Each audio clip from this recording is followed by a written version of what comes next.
Salut, c'est Doc Lily, pédiatre fan de littérature jeunesse. Cet été, on s'attaque aux écrans et leurs effets sur nos enfants. On entend parler de tellement de choses que c'est compliqué de s'y retrouver et je vous propose tout l'été une série de vidéos pour essayer d'y voir plus clair. Nous avons déjà abordé les généralités et la complexité de l'analyse des données actuelles et dans l'épisode 2, nous avons parlé des tout-petits. Et bien maintenant, parlons des enfants un peu plus grands, les 3-10 ans. Je m'appuie pour cet épisode, comme pour tous les autres d'ailleurs, sur le rapport d'experts qui est sorti au printemps dernier et sur toutes les données récentes et ouvrages de référence dont vous avez évidemment tous les liens en description. Et je remercie, comme pour les autres épisodes, Marion Haza de l'association Open, l'Observatoire de la parentalité et de l'éducation au numérique, pour sa précieuse collaboration. Je vous invite d'ailleurs grandement à aller visiter leur site. Alors, aujourd'hui, on parle des enfants de 3 à 10 ans, âge maternel élémentaire. Quels sont les effets des écrans sur eux? Et comment réguler leur consommation et avoir un usage raisonné, tant que faire se peut? Vaste programme. Et pensez à vous abonner pour suivre tous les épisodes. Allez, c'est parti. Entre ceux qui comparent la pratique des écrans à la prise de drogue dure, ou les autres qui parlent du risque de devenir autiste en regardant la télévision, ce qui n'a absolument aucune base scientifique d'ailleurs, et ceux qui, à l'inverse, considèrent que les enfants, parce qu'ils sont nés avec, n'ont pas besoin d'éducation au numérique, avec le fameux mythe des digital natives, moi, il me semble tout à fait normal que les parents soient complètement dans la confusion et perdus. Alors, première fake news. Non, les écrans ne donnent pas de TSA, troubles du spectre autistique, ni de TDAH d'ailleurs, les troubles de l'attention avec hyperactivité.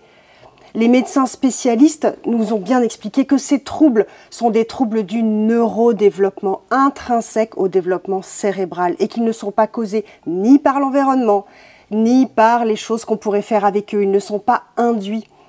Par contre, les enfants qui ont ces troubles du neurodéveloppement peuvent avoir effectivement un usage particulier des écrans, en lien d'ailleurs avec leurs troubles du comportement. Mais ce n'est pas la même chose.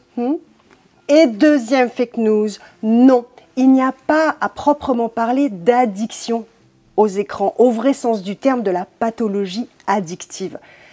C'est-à-dire au sens que les addictologues et médecins spécialistes des addictions le donnent. Le diagnostic d'addiction est complexe et il faut plusieurs éléments sur un certain temps pour pouvoir le poser.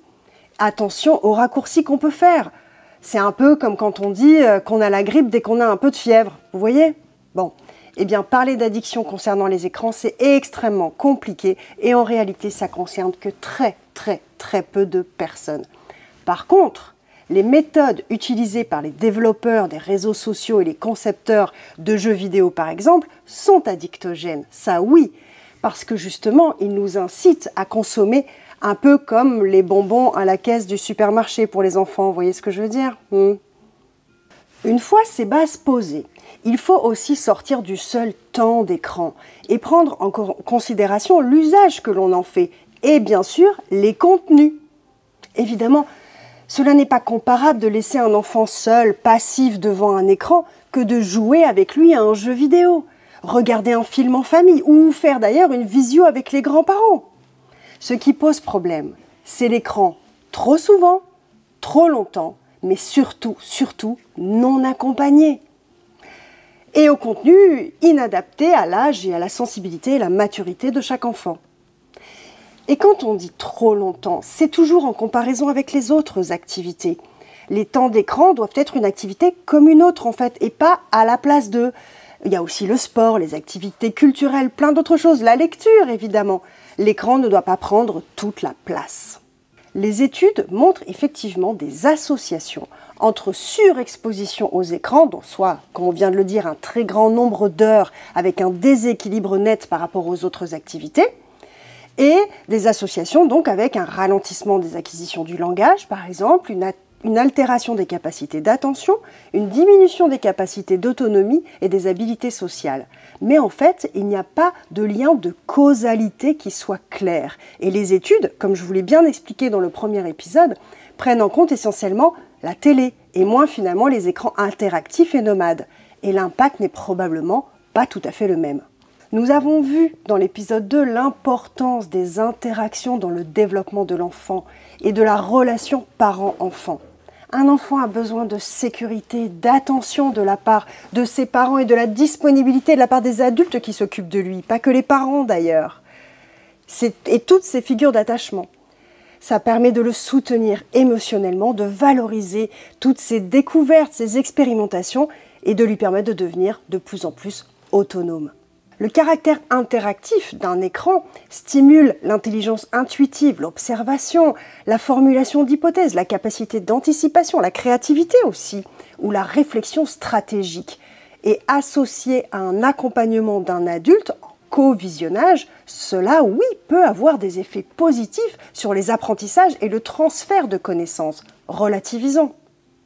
Les études actuelles tentent à montrer que l'effet des écrans seuls sur le développement de l'enfant est finalement relativement faible et qu'il faut absolument prendre en considération le reste, l'environnement, l'accès aux jouets, aux autres loisirs, aux autres activités, mais aussi la disponibilité des adultes qui s'occupent de lui, disponibilité physique, mais psychique aussi, et l'importance de cette relation. Le plus important finalement, c'est peut-être ce qui se joue autour de l'écran, dans la relation, mais aussi à la place de l'écran, dans les alternatives qu'on va pouvoir proposer aux enfants, ou qu'ils peuvent d'ailleurs imaginer par eux-mêmes. Et pour se donner des idées, je vous renvoie vers le site mpedia.fr et leur programme Moins d'interaction, plus d'écran extrêmement intéressant, ainsi que sur d'autres références dont tous les liens sont bien sûr en description. Et dans un prochain épisode, nous parlerons de notre place de parents aussi dans ce monde numérique justement.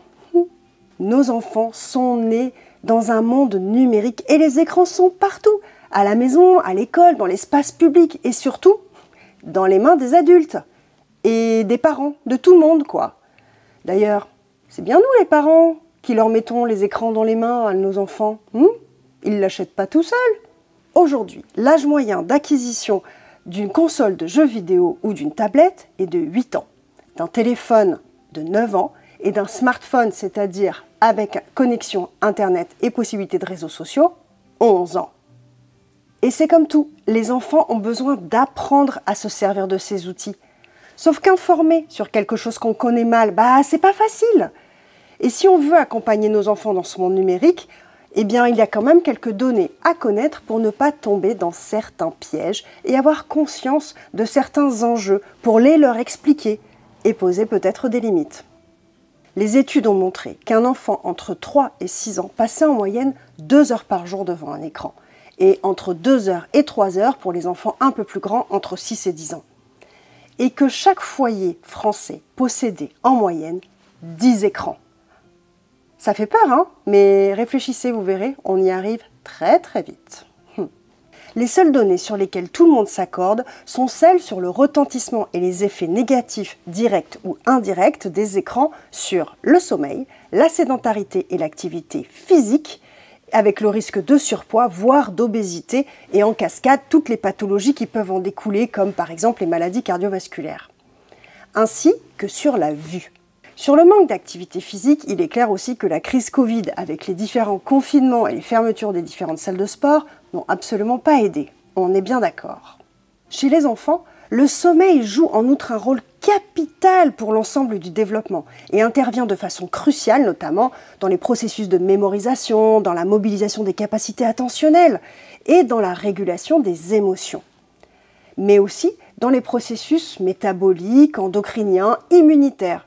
Ce n'est pas finalement que du simple repos. Normalement, un enfant entre 3 et 6 ans est censé dormir entre 10 heures et 13 heures par nuit, et un enfant de 7 à 10 ans entre 9 et 11 heures. Eh bien, des fois, on en est loin.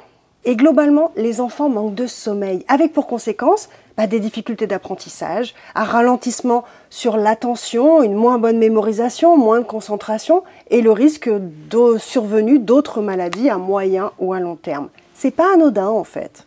La généralisation des écrans le soir et parfois même pendant la nuit, ou justement pour s'endormir, conduit mécaniquement à réduire le temps de sommeil et perturbe aussi sa qualité, à la fois par la stimulation via les images qui sont regardées avec le son, le défilé, les mouvements, les bruits et la luminosité, mais aussi à cause de la lumière bleue qui est générée, qui produit un décalage de l'hormone qui justement nous aide à nous endormir, la mélatonine.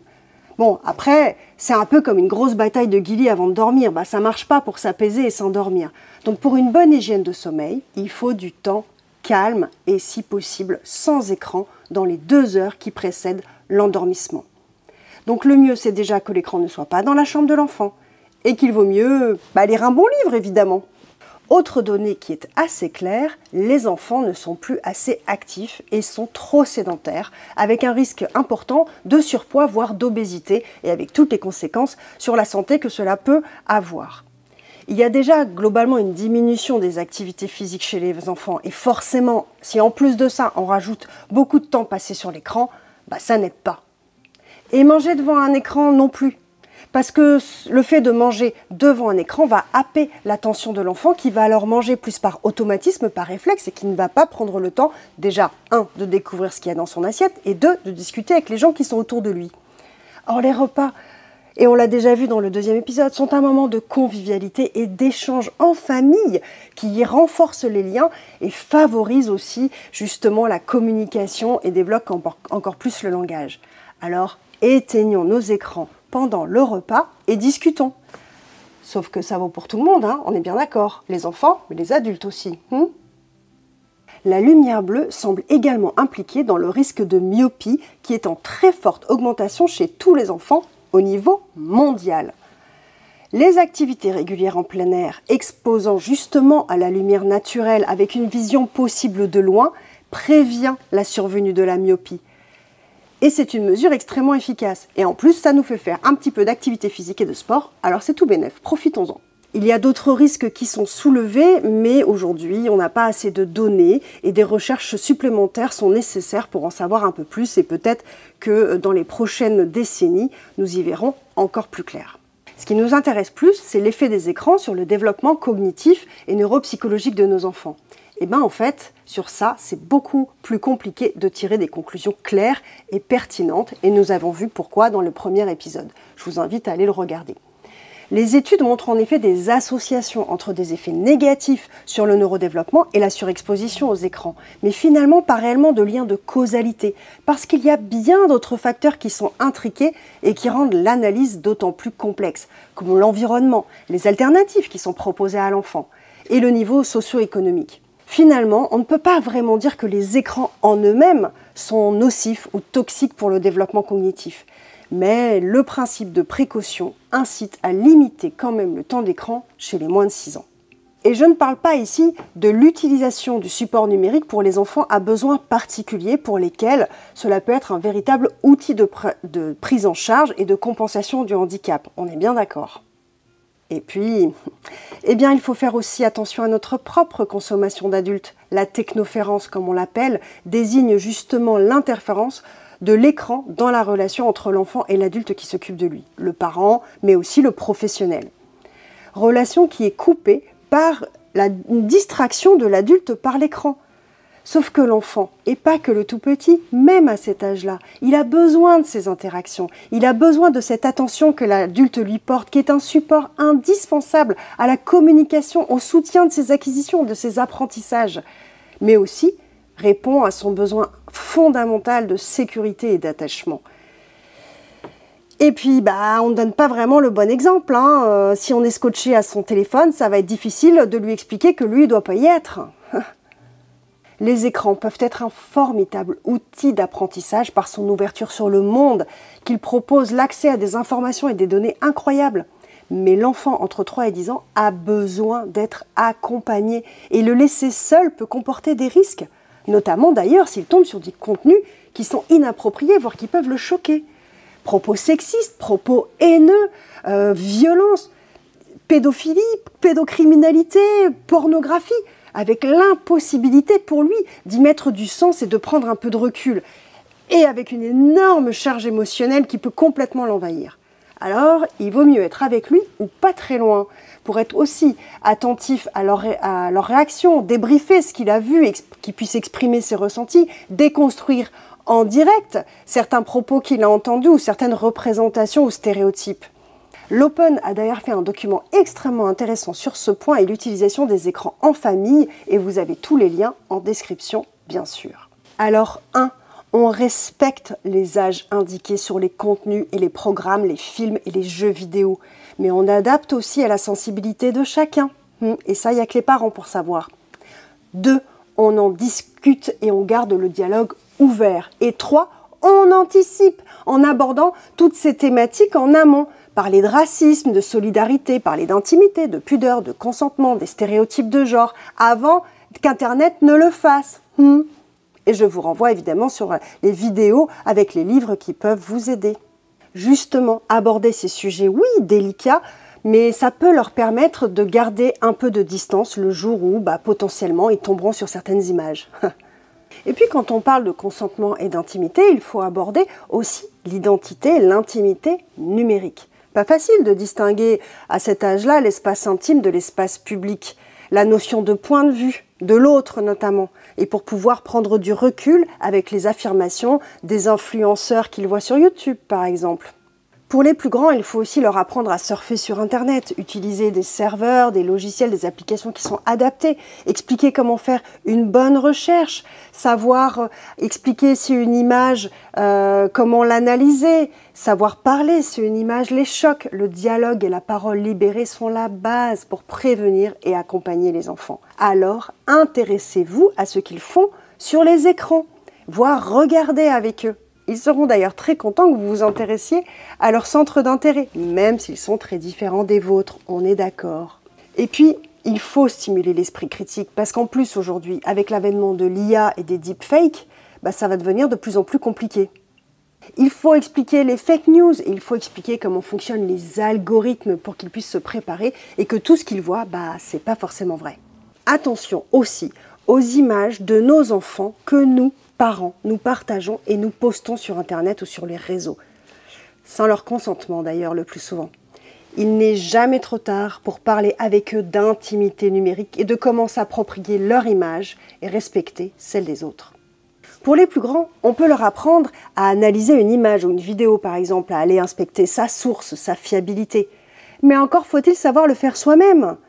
Il y a plein de ressources, de tutos et de sites spécialisés de médiateurs en numérique, renseignez-vous. Les enfants de cette tranche d'âge jouent aussi beaucoup aux jeux vidéo. Et en fait, c'est une culture à part entière. Une activité de découverte, un amusement, autant pour eux que pour les adultes d'ailleurs. Et il y en a aujourd'hui pour tous les goûts. Une bonne partie de Mario Kart en famille, c'est sympa, non ? Sur Internet, il y a aussi beaucoup de créativité comme les tutos, les contenus informatifs, les séries, les animés et même les plateformes d'écriture. Tout n'est pas négatif. Les enfants ont besoin de nous pour leur montrer l'exemple, les accompagner dans l'utilisation de ces nouveaux outils, leur en expliquer les atouts, mais les pièges aussi, et les risques, et les aider à limiter le temps d'écran. Parce que l'autorégulation à cet âge-là, ça marche pas, c'est extrêmement compliqué. C'est comme le mettre devant un énorme sac de bonbons en lui demandant de surtout ne pas y toucher. Oui, c'est pas possible. Même pour moi, je suis pas sûre que j'y résisterai. C'est bien notre rôle de parents de savoir ce qui est bon pour lui et de lui expliquer et de l'accompagner. C'est vrai que l'autorégulation, même à notre âge, c'est pas facile. Donc, encourageons les bonnes pratiques.